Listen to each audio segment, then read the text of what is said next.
This is QTV News. I am Marietu Sidibe and thanks for joining us. Coming up, former Vice Chairman and Minister of Defense in the former AFPRC junta, Edward Singhateh, continues his testimony at the TRRC. The Small Ruminants Production Enhancement Project is launched. It aims to focus on sheep and goats husbandry. The Gambia National Library launches a campaign to promote reading, commemorating International Literacy Day. The Gambia Bar Association is to provide free legal advice to raise civic awareness. For more on these and other stories, stay tuned.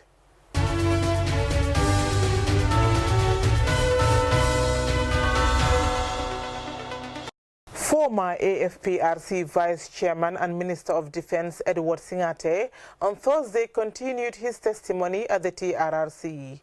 This time, the testimony picked up from the November 11th execution of soldiers accused of planning a counter-coup. Babukar C. reports. Continuing his testimony at the Truth, Reconciliation and Reparations Commission, former Vice Chairman and Minister of Defense in the AFPRC regime, Edward Singhateh continued from the previous day's testimony about the brutalization of the security detainees at Mile 2 prison and the November 11, 1994 incident at Yundum Barracks. He recounted how they attacked Yundum Barracks, Fajara Barracks and the killing of Basiru Barrow and Dotfal, taking full responsibility for their actions. He also said he would accept charges of murdering the two if he should appear in court. The only time he accepted giving a direct order for an execution was that of Fafanyang and Co. As Sana Sabali had given the order, I had also instructed the soldiers shoot them, and they shot them. So you accept that you also gave an order for the soldiers to shoot? Yes, sir, I did. Fafanyang. I agree to that. Even if you take me to court or prosecute me for it, I will agree that yes, I was there and I participated. It was wrong and illegal. In that case, Mr. Singhateh, would you plead guilty to a charge of murder? Sir, if it came down to that, I would. Mr. Singhateh also confirmed giving orders for the execution of Basiru Kamara and EMCC and claimed it was a collective decision of the council to go back and execute the remaining prisoners. He denied shooting Alaji Kebe but admitted pulling out his pistol to threaten him to talk during an interrogation. Kebe had given a statement that the person who shot him was Edward Singhateh, a statement also corroborated by former council member Sana Sabali's testimony. On the arrest and detention of Sana Sabali, Singhateh said Yaya Jammeh informed him that Sana Sabali was planning a coup to overthrow, arrest and execute the other AFPRC members. He said Jammeh had tried on many occasions to convince him about Sana's intentions about a possible attack, outlining different plans of how Sana intended to execute the attack. However, according to Singhateh, none of the plans were ever executed by Sana. He apologized to the families of the victims and took responsibility for the actions of himself and the fellow council members. I would like to apologize profusely or profoundly for my actions. They were wrong, they were illegal. Fafanyang was a comrade and a colleague. True, we felt threatened by them and we felt that we would have been executed ourselves. But that does not justify what we did. And I wish that we could go back and reverse some of these actions, but we cannot. I cannot imagine how the families of Basiru Barrow, Lieutenant Dotfal, and Sergeant Nyang had felt. His testimony continues on Monday. Babukar C, QTV News. The Small Ruminants Production Enhancement Project was launched by the Ministry of Agriculture and some stakeholders on Tuesday. This follows the signing of the project document between the Government of the Gambia and Islamic Development Bank. Lamin Dabo reports. The project aims to focus on sheep and goats husbandry enhancement interventions targeting rural and peri-urban communities in the Gambia. This will be done through a value chain approach to cover production management, genetic improvement, disease control, access to finance, infrastructure modernization, processing, marketing, and human capital development. The Minister of Agriculture, Ami Fabure, said livestock has the potential to reduce poverty and enhance food security. She explains that the 4-year $26 million project will consist of 4 major components. The project is 4 years project and will consist of 4 major components. Component 1, improvement of small ruminant production, processing and marketing. Component 2, access to Islamic financing and support to capacity building. Component 3, master plan development for livestock value chain. Component 4, project management and coordination. Mahmoud Njai, the project director, highlighted that they have put mechanisms in place to ensure the project's success, as one of their key priorities is to ensure its sustainability, which has been a common challenge in different sectors in the country. The first mechanism is the project is going directly to the beneficiaries. The project is going to sit at the beneficiaries. The advantage of being inside the beneficiaries is you can easily detect, you can know when the project is going well, and you can easily detect if something is going wrong, and it can be easily rectified. And also it shows a sign of ownership to the people that to benefit from the project. Hamad Nkeba, the tourism minister, spoke of the benefits to be gained from the successful implementation of the project, which can boost the tourism sector's economy, as it could come to safely rely on purely homegrown products. We'll stop importing what our tourists are eating. Instead, it will be Gambian produce. The foreign exchange will stay in this country. It will strengthen our dalasi. It will improve on our people and reduce poverty. And that's the rippling effect that you have in a project like this. The Women's Affairs Minister, Fatou Kinte, said the project will improve the lives and livelihood of rural women, especially by building their capacities through training, which will enable them to manage their ruminants better. The project will train women in livelihood skills, that is in the breeding and rearing of small ruminants, and it will also provide women with microfinance, that is the money to buy the goat and sheep and rear them. It will also train them in entrepreneurship so that they will be able to set up a business and run it at a profit.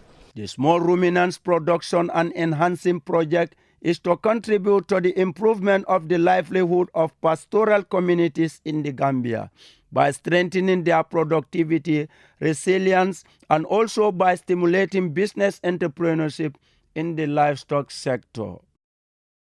For QTV News, Lamin Lalai Fandin Dabo. A campaign promoting reading was organized by the Gambia National Library in collaboration with Book Aid International, UK, to celebrate International Literacy Day. Aisha Jan reports. The aim of the event is to celebrate reading and stimulate the excitement of reading amongst children through competitions and fun activities, as well as showcase the books in the library.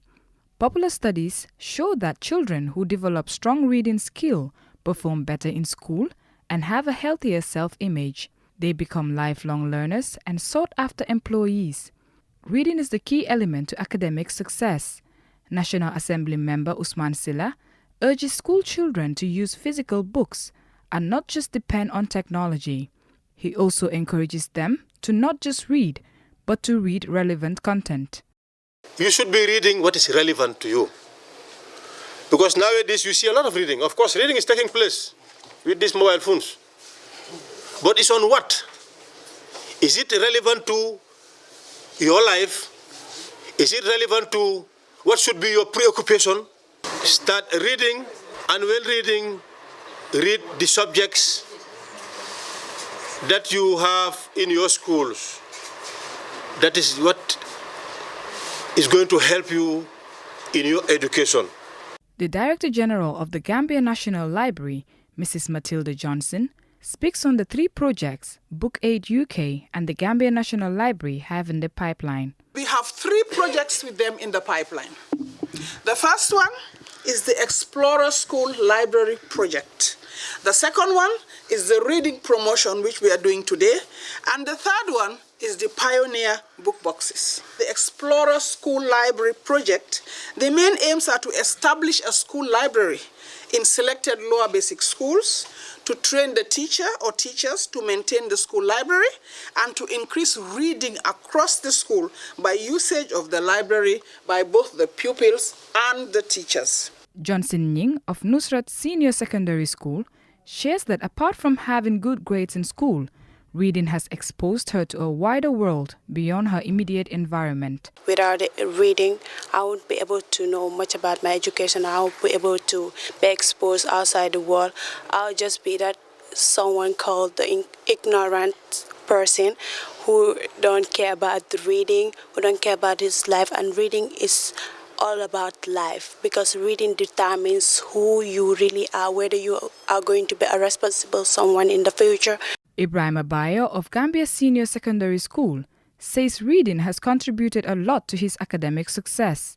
He encourages his peers to make a habit of reading, especially books written by Gambian authors. I will advise them to read hard so that we can have good leaders of this country, because we are the future leaders of the country. Since we are art students, we are administrators, science students, maybe doctors, engineers and others. So we need to combine our efforts together for the development of the nation. Now you have our own teachers writing their own books. So if you can get access to books written outside or written by different authors, you can take books written in your country, and at least they will enable you to understand the history of the country. Part of the activities included a reading competition between Wesley Lower Basic School and Methodist Lower Basic School, a debate between St. Joseph and St. Teresa's, and a quiz competition between Gambia High, Nusrat, and Gaba Jahompa Senior Secondary School. For QTV News, I am Aisha Jain. We will go with a short commercial break, and the news continues when we return. Do stay tuned.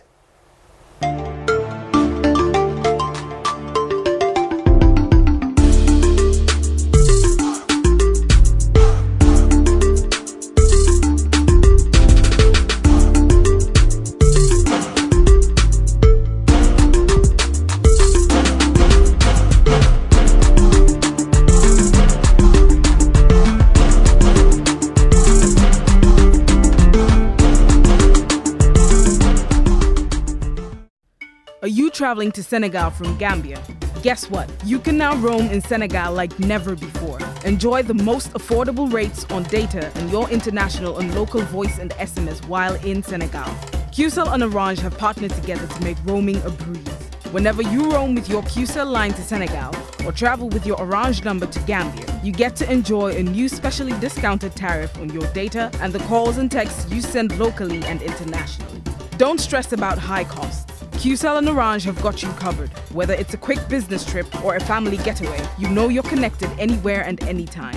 Terms and conditions apply. For more information, call 111. QCell, the Gambia's quality network. Welcome back. The Gambia Bar Association, with support from UNDP, are in the pilot scheme of a project to provide free legal advice to the public, especially women and children. The initiative, according to the association, is aimed at raising civic awareness. Momodu Gajaga was at the press briefing, and this is his report.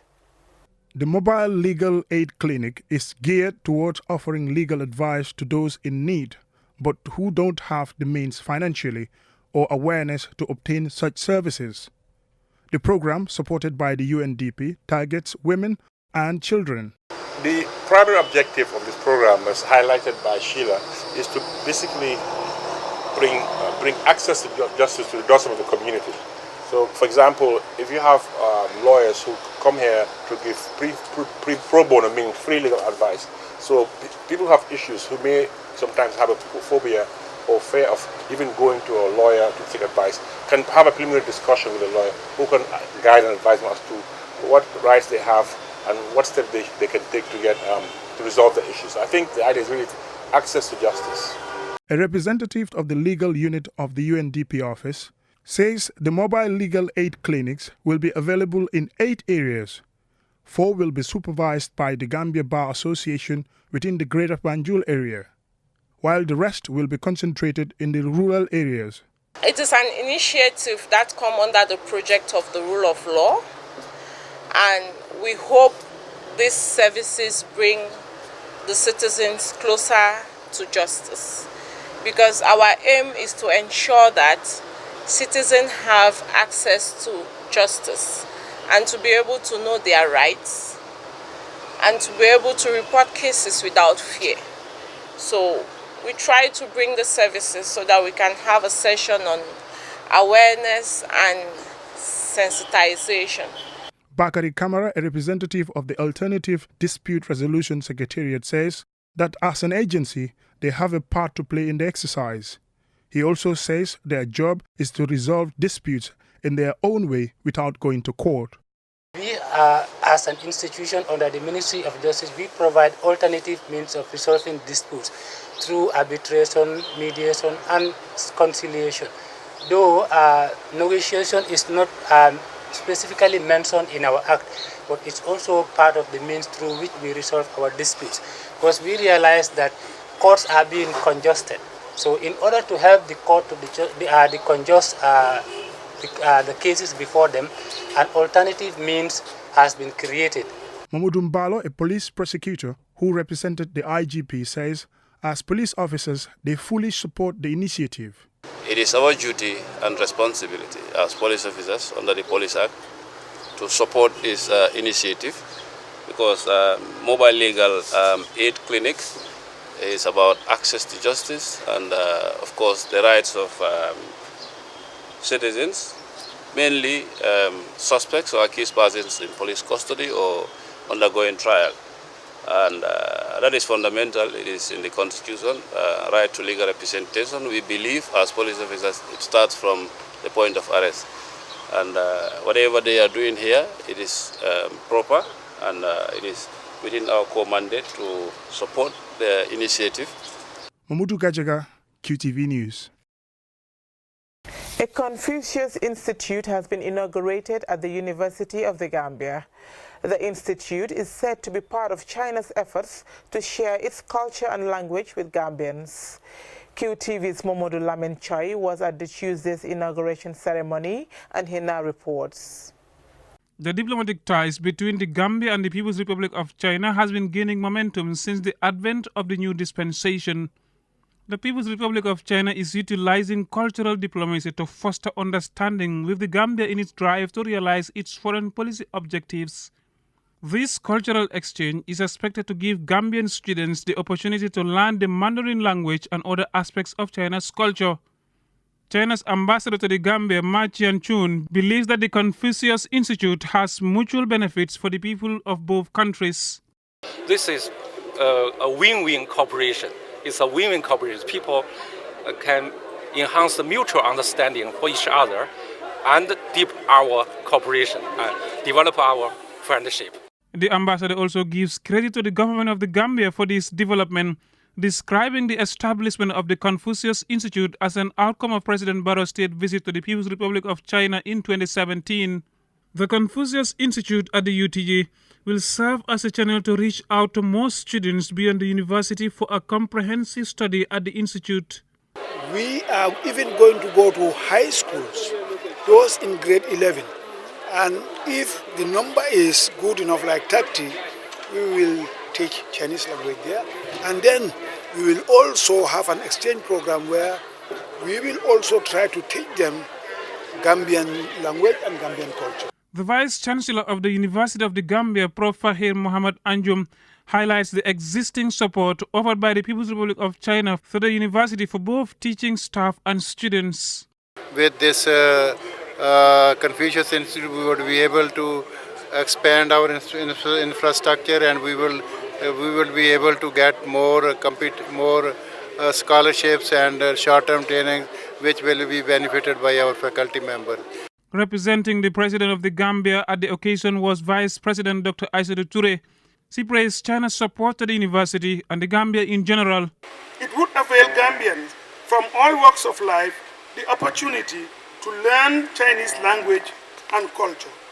Second, it would promote and enhance cross-cultural fertilization and foster tolerance and peaceful coexistence. With an enrollment of more than 1.4 million students in 155 countries, the Confucius Institute globally, China is one of the countries at the forefront in the diplomatic race for smooth realization of foreign policy goals through public diplomacy.